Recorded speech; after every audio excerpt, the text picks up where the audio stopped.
What's up, y'all? It's Jude. Ethan's not here. He's actually at the Spurs game tonight, but I was not expecting to get a tweet sent from Ethan that Josh Primo is being freaking waived, being cut. The facial expression I have, the movements I just made, that explains my thoughts on this. I am completely shook, like 100% shook. Um, I don't really know how to have a reaction to this other than this was something very, very, very, very, very, very bad that we don't know about. And hopefully we'll learn about it. But I mean, I'm about to regurgitate a lot of stuff that people are saying on Twitter and stuff that y'all are probably thinking about. But let me just start off with this. So Josh Primo seemed to be kind of like a franchise like building block in the eyes of Brian Wright. There are multiple comments from him kind of, alluding to that. And if you just look at all of the comments that Brian Wright has made about Josh Primo since picking him with the 12th pick, ahead of where a lot of people had him. He was a projected second rounder, just to remind you guys of that.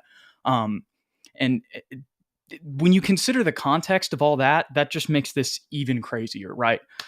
But the other thing is, he was the head of all of the Self campaigns, which is the Spurs' new sponsor, the new name that replaced Frost on the jerseys. Still 19 years old, had 2 years left on his deal, had just 2 weeks ago extended his rookie option, accepted it for next season. Something off the court had to happen that was very bad. That is really what this comes down to. I don't know how accurate a lot of these are. I went and searched up, on the Texas like arrest records to see if I could find anything there, but I feel like it's got to be something along those lines because the Spurs just don't do this. Our man Aaron is in here. He says, "How I'm with you, my guy. I'm with you. I don't know what is happening. I'm just kind of experiencing it."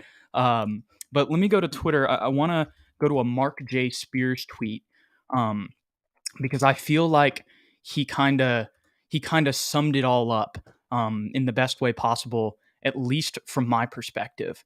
Um, and once again, so I'm opening Twitter, and Tom Orsborn tweeted 6 minutes ago, and this was Pop's exact quote on the Primo situation. Asked what led to the release of Primo, Pop said, "Have you all gotten the statement we've made? Question mark. That's all I choose to say about that right now. Period.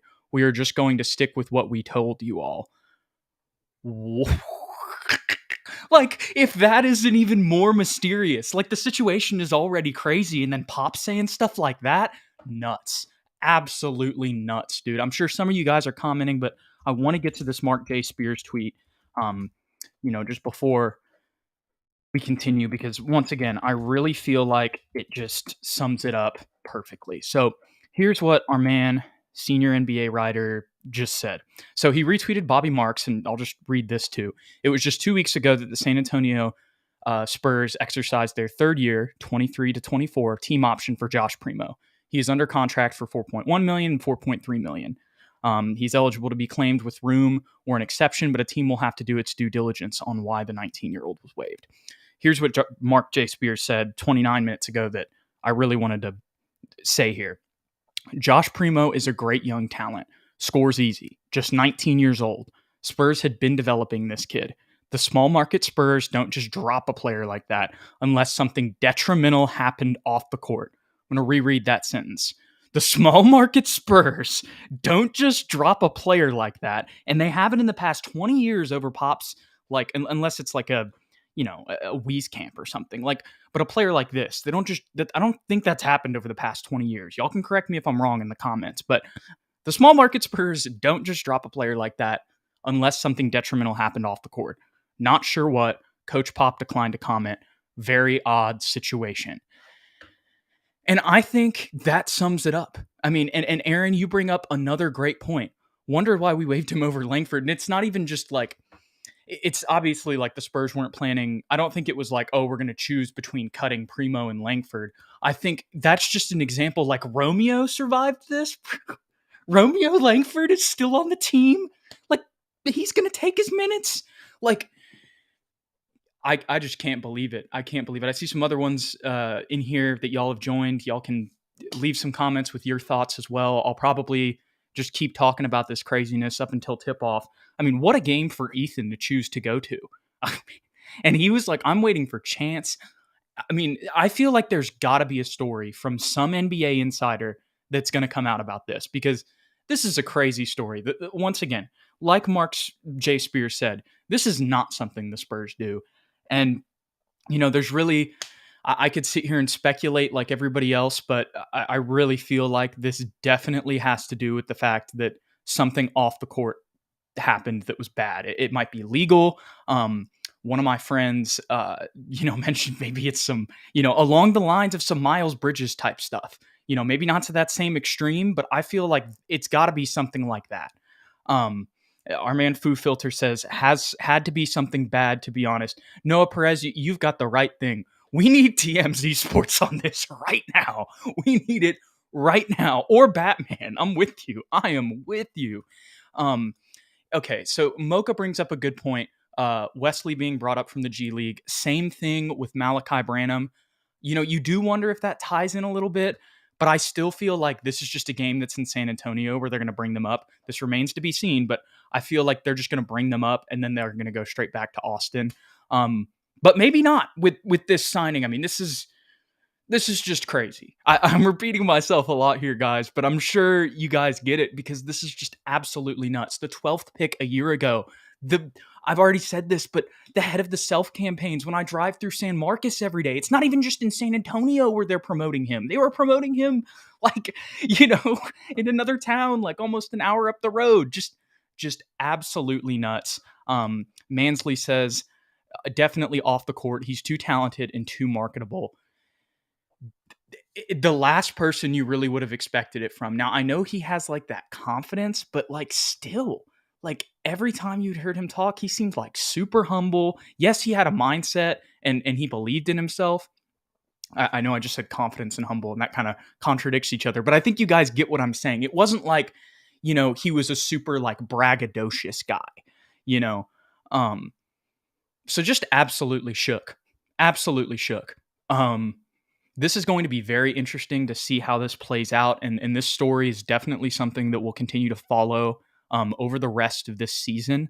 Hopefully we can get some updates in the near future to really get some more clarity on this.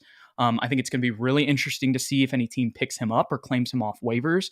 I honestly would doubt that. Going back to the tweet that I just read earlier, maybe they'll pick him up after he clears waivers and they find out why this happened. But yeah, this is just absolutely nuts. Another thing that I just want to talk about, I don't really think that this is the case at all, considering all of the context around this. I'm with you guys. It's definitely off the court, maybe something legal, but just something along those lines, right? Our man Drew says, big sad. A lot of us are big sad. That's how we're all feeling right now. But I really hope that this is not just like the Spurs being, okay, we've seen Malachi and we've seen Blake Wesley in training camp and we think that they're better, or we're trying to clear a spot to trade for Russ. Because if that's the case, that's just stupid in my opinion. If you're doing that, to just continue your, not necessarily tank, but, kind of race to the bottom this year. If that's the case, then this is just completely stupid because it would be better to just keep him. But that's why I once again think that I really doubt that is the reason why. And like Noah Perez says, this game tonight is going to be hella awkward. What a game for Ethan to go to. This was supposed to be the reunion between DeMar and Pop and everybody, good vibes. And now we've just got this crazy story of this player who seemed like a franchise building block, a franchise representer. Like I've said, I'm going to repeat it for the third time on all of our billboards. This is the dude we chose, and now he's cut. Just absolutely insane. Absolutely insane. We need to find out what happened here. I think it's going to be also very interesting to see who the Spurs pick up, after this, because they do have an open roster spot if they even do that. And I think it's going to be interesting to see if Blake Wesley ends up getting these minutes moving forward.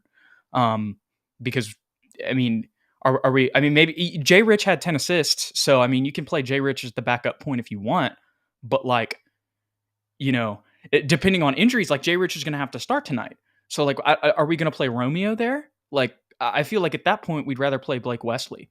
And maybe it's Malachi time, as our man Crazy Taco says. Um, but if it's that, if it's just that they think Blake and Malachi are better than him, which I don't think it is, as I've mentioned a couple times here, I think it's definitely something off the court, something in the legal realm, because the Spurs just don't do this. Um, but if for some reason they just did something nuts and they really just did it because they thought those guys were better, then that is just dumb. Like, that is absolutely stupid, and not really happy about that with Brian Wright. This is just even weirder because it was like, just to take the Primo saga full circle, right? We had the Lucas saga. This was like way better than that, but ending in the same weird way. Like, that's the way that I can describe it. Our man Loot Fam says this is weird, and I'm with you. I am with you, man. So when the Spurs picked Josh Primo, all of us, a year ago, were just like, what is this? Like, this dude's a second round pick. What are we doing? It was the last person we expected to pick, right? All of us were thinking Kai Jones, some other dudes, Biggs mainly is who we were kind of looking at. And then they picked him. And all of us were kind of like, what? What is going on here? But then slowly, after we saw him play more and we saw how young he was, the youngest player in the draft, a lot of us grew to really kind of see what Brian Wright's vision was on him, right? And I think that all of us kind of changed a little bit, and we're like, you know what? We can get behind this. We really like this kid. He does have a lot of potential. He's got a really nice mentality.